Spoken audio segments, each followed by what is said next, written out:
دینی کیا ہے؟ ایک بات اور کر دو، عرض کر دو.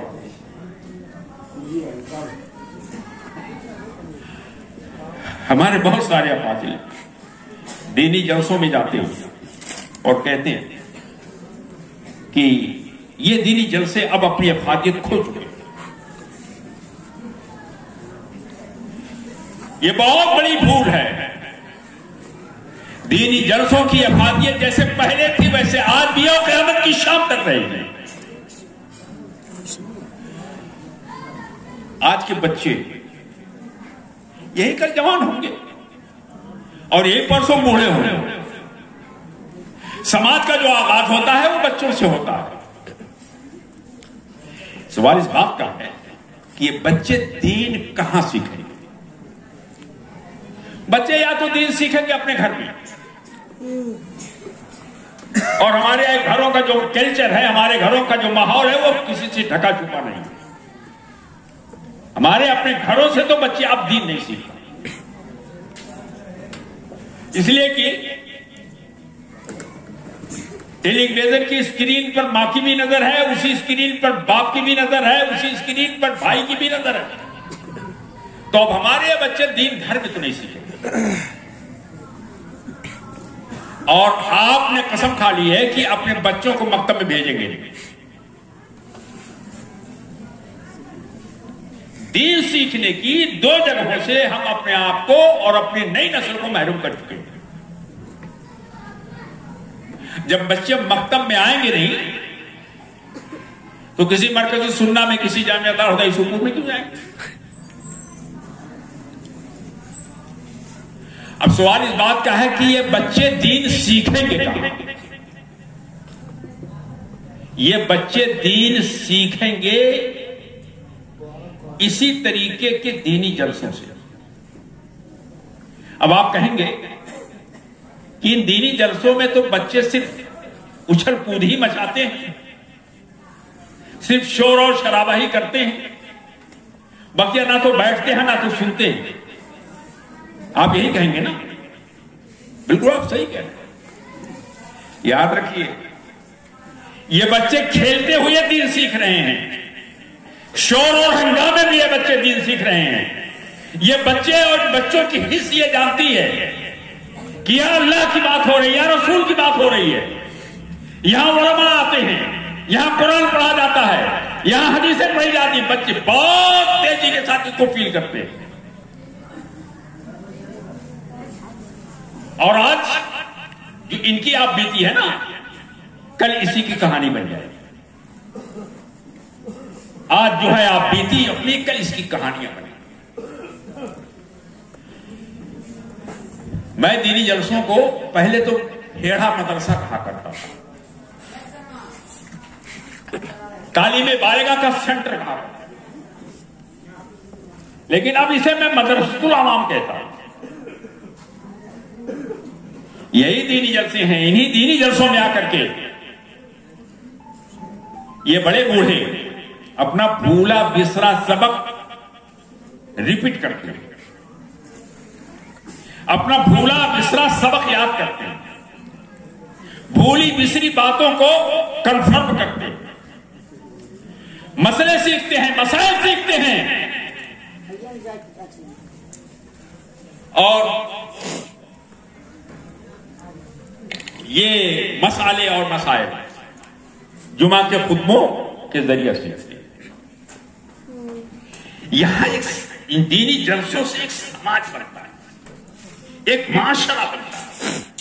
چھوٹے ہوں، بڑے ہوں، بزرگ ہوں، ہر کوئی یہاں سے کچھ نہ کچھ لے کے جاتا ہے. آپ 25-50 ہزار روپے خرچ کر کے دینی جلسہ کرتے ہیں. اس کے جو فائدے مرتب ہوتے ہیں ہمارے اپنی عمل کی زندگی میں، ہماری اپنی آئلی زندگی میں، ہماری اپنی خانے کی زندگی میں، ہماری اپنی پرسنل لائف میں، اس کا تجزیہ کون نہیں کر پاتا، اس کو معلوم کرنے کی کوئی کوشش نہیں کرتا. اگر ہم معلوم کرتے تو کبھی بھی ہماری زبان سے بات نہیں نکلتی کہ دینی جلسوں کے فائدے نہیں. اور انہی دینی جلسوں سے ہمارے بچے دین سیکھتے ہیں. انہیں ایک سوچ ملتی ہے، انہیں ایک فکر ملتی ہے، انہیں ایک ٹارگیٹ ملتا ہے، انہیں ایک نشانہ ملتا ہے کہ ہم مسلمان ہیں، کہ ہم مسلمان ہیں. اور انہی دینی جلسوں سے ہماری مائیں اور بہنیں کتنا لے کے جاتی ہیں یہ آپ کو اس کا اندازہ نہیں ہے. تورا حال نباشد ہم چومن حال من باشد تورا آپ سارا پیش. یہ مدرسہ العوام ہے، اس کے بہت فائدے ہیں، بہت کم خرچ آتا ہے اس کے اوپر، اور بہت کم خرچ کر کے ہم بڑے نفع کی امید لگا کے بیٹھے ہوئے ہیں. عیسائی جو مشینریاں ہیں، مسیحی جو تنظیمیں ہیں، ارب روپے خرچ کرتی ہیں. پورے آپ کے علاقہ مشوار میں کتنے لوگوں کو عیسائی بنانے میں کامیاب ہو پائے؟ کتنے لوگوں کو قادیانی بنانے میں لوگ کامیاب ہو پائے ہیں؟ جانتے ہیں کہ ان کے نشانے کیوں پھسل رہے ہیں؟ جانتے ہیں کہ وہ اپنے مقصد میں کیوں ناکام ہو رہے ہیں؟ انہی دینی جلسوں کی وجہ سے، انہی مکتبوں کی وجہ سے، انہی مدرسوں کی وجہ سے، انہی مسجدوں کی وجہ سے، اور انہی مسجدوں کے اذان کی وجہ سے وہ اپنے مقصد میں کامیاب نہیں ہو رہے ہیں. وہ آدمی جس نے مکتب کا منہ بھی نہیں دیکھا، اس نے ان دینی جلسوں سے اتنا کچھ سیکھ لیا ہے کہ قادیانیت کو بہت دور سے پہچان لے گا، مسیحیت کو بہت دور سے پہچان لے گا، یہودیت کو بہت دور سے پہچان لے گا. یہ دینی جلسے اس کے اندر اتنی صلاحیت پیدا کر دیتے ہیں کہ وہ خیر اور شر کا امتیاز بڑی آسانی کے ساتھ کر سکتا ہے. دینی جلسوں کے فائدے ہیں، ان فائدوں کا انکار اگر آپ کرتے ہیں اس کا مطلب یہ ہوا کہ آپ نے سیریسلی معاملے کو ٹیک اپ نہیں کیا ہے، آپ نے سنجیدگی کے ساتھ معاملے کا جائزہ نہیں لیا، ورنہ آپ اس کی افادیت کا انکار نہیں کرتے. تو میری باتیں آپ کو سمجھ میں نہیں آتی ہوگی، میں جانتا ہوں. بس آپ سے میں اتنا عرض کرنا چاہتا ہوں کہ دینے کی عادت ڈالو، دینے کی عادت ڈالو، اور مانگنے والوں کو برا مت کرو، اس لیے کہ تم دے کر کے کامیاب ہو گئے. اب ساری ذمہ داری لینے والے ہیں، وہ اسے کہاں خرچ کرے گا، کیسے خرچ کرے گا، خرچ کے ذرائع کہاں سے لائے گا، مصرف کہاں سے، یہ اس کا کام ہے.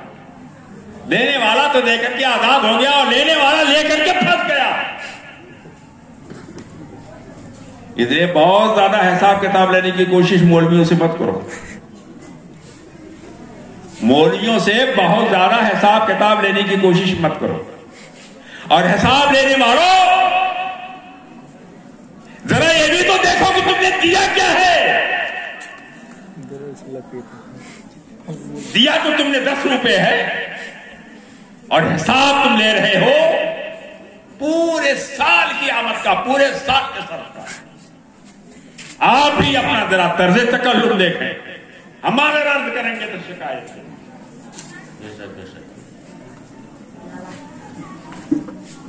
زیادہ حساب کتاب کے پیچھے مت رہو، دے کر کے بھول جاؤ کہ مجھے ضیاء اللہ کو کچھ دیا، چھوڑ دو مجھے ضیاء اللہ پر. یہ چل کر کے وہیں جہاں سارے اولین اور سارے آخرین اکٹھا ہوں گے حساب کتاب پیش کریں گے. خدا کی راہ میں دینا ہے گھر کو بھر لینا، ایسے ایک شعر ہے. خدا کی راہ میں دینا ہے گھر کو بھر لینا، ادھر نکالے ادھر داخل خزانہ ہوا. زیادہ حساب کتاب لینے کی کوشش نہیں. بلکہ زبیدہ نے جو کہا تھا نا، نہر زبیدہ کی تعبیر پر کہ ترکت الحساب الیوم الحساب. زبیدہ نے نہر زبیدہ کھلوایا. میر منشی جب حساب کتاب کے لیے سارے رجسٹر لے کے حاضر ہوا تو زبیدہ نے سارے رجسٹروں کو ندی میں پھینک دیا، دریا میں پھینک دیا، اور ایک تاریخی جملہ استعمال کیا تھا، ترکت الحساب الیوم الحساب. ہمارا یار مجھ کو کیوں حساب دینا، جس کو حساب دینا ہوگا اس کو حساب دینا. ہماری قوم کی سب سے بڑی بدنصیبی ہے کہ یہ حساب زیادہ لیتی ہے اور دینا کم جانتی ہے. اور وہ قوم جس قوم کے یہاں سے اعتماد اٹھ گیا، وہ قوم جو ہر کسی کو شک اور شبہ کی نظر سے دیکھنے کی عادی ہو گئی، نہ وہ قوم اس دنیا میں پنپی ہے اور نہ پنپ پائے گی. صرف دینے کی عادت ڈالو. حساب کتاب کے چکر میں بھی زیادہ مت پڑو. تم دیے اور کامیاب ہو گیا، لینے والا پھنس گیا. جیسے کہتے نہیں کہ جو ہنسا وہ پھنسا. جس نے چندہ لیا وہ پھنس گیا، جس نے دے دیا وہ تو کامیاب ہو گیا. رب کعبہ کی قسم.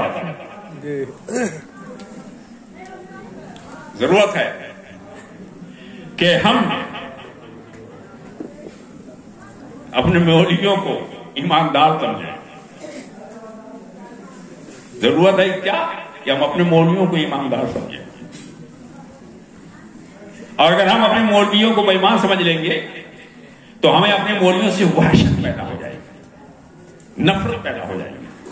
اور جب وحشت اور نفرت دونوں اکٹھا ہو جائیں گی تو تمہارے ہاتھ سکڑ جائیں گے. اور جب تمہارے ہاتھ سکڑ جائیں گے تو اس مولوی کا کیا بگڑے گا؟ اس مولوی کا کیا بگڑے گا؟ ارے وہ تو یہ شعر پڑھ کر کے آگے ادھر جائے گا، ملے نہ پھول تو کانٹوں سے دوستی کر، ملے نہ پھول تو کانٹوں سے دوستی کر لی. کچھ اس طرح سے بسر ہم نے زندگی کر لی.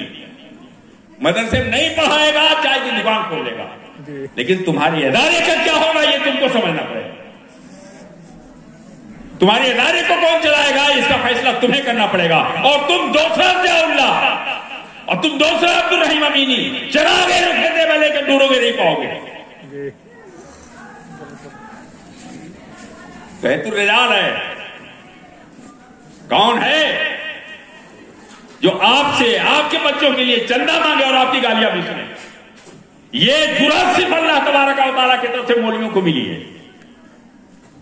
اور یہ بے شرمی اللہ کی طرف سے صرف مولویوں کو ملی ہے کہ وہ آپ کی گالیاں بھی سنے گا، آپ کے دروازے پہ بھی جائے گا، آپ سے لے گا بھی اور آپ کے بچوں پہ خرچ بھی کرے گا.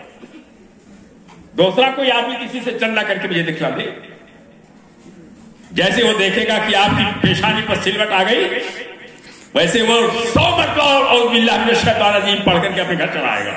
پھر آپ کو پلٹ کے نہیں دیکھے گا. یہ صرف مولوی برادری ہے کہ آپ کی گالی بھی سنے گی، آپ کے دروازے جائے گی بھی اور آپ سے چندہ بھی لے گی اور آپ کے بچے کو زیور تعلیم سے آراستہ بھی کرے گی. یہ جرات رندانہ اور کسی کے اندر نہیں ہے. کیا خیال؟ یہ جرات صرف اللہ کی طرف سے بولی ہوگی. اس لیے کہ مولوی جانتا ہے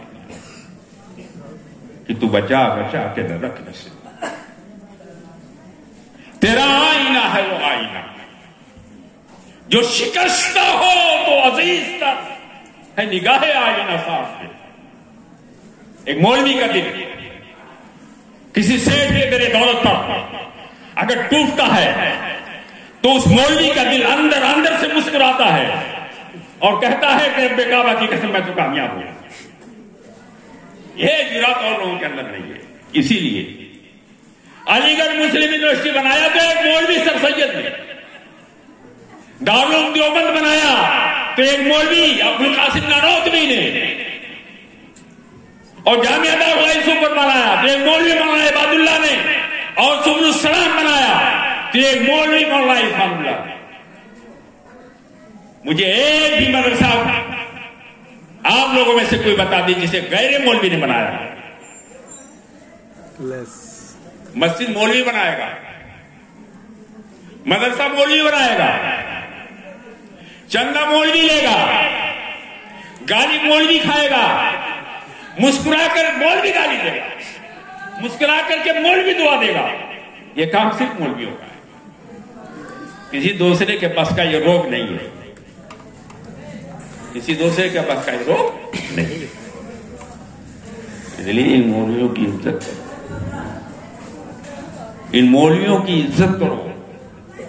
اسی میں آپ کے دین کی کامیابی ہے، اسی میں آپ کی آخرت کی کامیابی ہے، اسی میں آپ کے بچوں کی کامیابی ہے، اسی میں آپ کے مستقبل کی کامیابی ہے. اور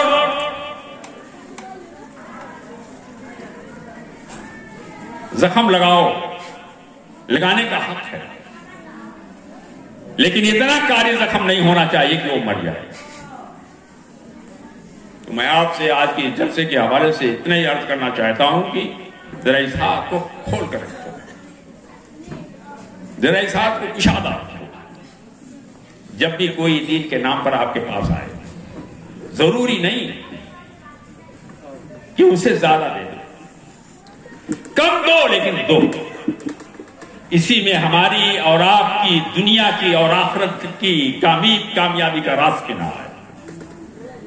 اور گفتگو تو مجھے بہت لمبی چوڑی آپ لوگوں سے کرنی تھی، لیکن میں جانتا ہوں کہ میری نہ تو بات آپ کو سمجھ میں آئے گی اور نہ ہی میرا لہجہ آپ کو سمجھ میں آئے گا، ہاں۔ اور ہم ٹھرا بیچتے ہیں، ٹھرا آپ کو سمجھتے ہیں؟ نہیں مولانا، شراب کی کئی قسمیں ہیں،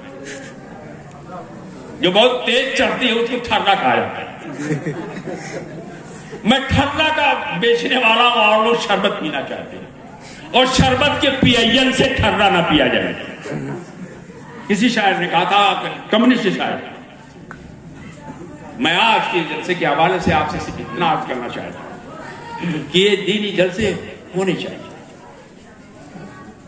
یہ دینی جلسے ہونے چاہیے، اور ان دینی جلسوں میں بچوں کے یہ پروگرام ہوتے رہنا چاہیے۔ اسے ان کا ذہن بنتا ہے، ان سے انہیں سوچ ملتی ہے، فکر ملتی ہے، ان کا دین ان کے سینے کے اندر محفوظ ہو رہا ہے۔ اور اگر یہ جلسے نہیں ہوں گے تو یہ بچے دین کہاں سے؟ آپ بتا مولی احمد حسین صاحب کو سننا چاہتے ہیں، میں بھی ان کو سننا چاہتا ہوں، اور ان کو تو فضا سننا چاہتی ہوں، کان لگا کے سننا چاہتی ہوں، اس لیے کہ ان کو مشیت کی طرف سے آوازیں ایسی ملی ہے کہ جس کان سے ٹکرا جائے اس کان میں شہد ہو جائے۔ یہ رتبہ بلند ملا جس کو ملا۔ آواز بھی ایک نعمت ہے، آواز بھی اللہ کی ایک نعمت ہے۔ یہ نعمت جس کو مل گئی اس کو مل گئی، اور جس کو نہیں ملی اس کو نہیں ملی۔ کسی کو کچھ اس نے دے دیا، کسی کو کچھ دے دیا، کسی کو کچھ دے دیا، کسی کو کچھ دے دیا، کس کو پھر کیا ملا، یہ محمد تک کی بات۔ تو جلدی جلاتے ایک بات پھر میں آپ سے عرض کرنا چاہتا ہوں کہ جب تک چندہ ہے تب تک یہ دین ہے۔ جس وقت چندہ بند ہو جائے گا، خاکم بدے ہیں، نعوذ باللہ مرات مکررات، یہ دین خاموش ہو جائے گا۔ اور زیادہ قریت کی ضرورت نہیں، زیادہ تفتیش کی ضرورت نہیں، زیادہ چھان اور پھٹک کی ضرورت نہیں۔ جو بھی آئے، جو بھی ہو سکے اسے دے دو۔ تم دے کے کامیاب ہو گیا اور وہ لے کے پھنس گیا۔ انہی چند باتوں کے ساتھ اپنی باتوں میں ختم کرتا ہوں۔ السلام علیکم ورحمۃ اللہ وبرکاتہ۔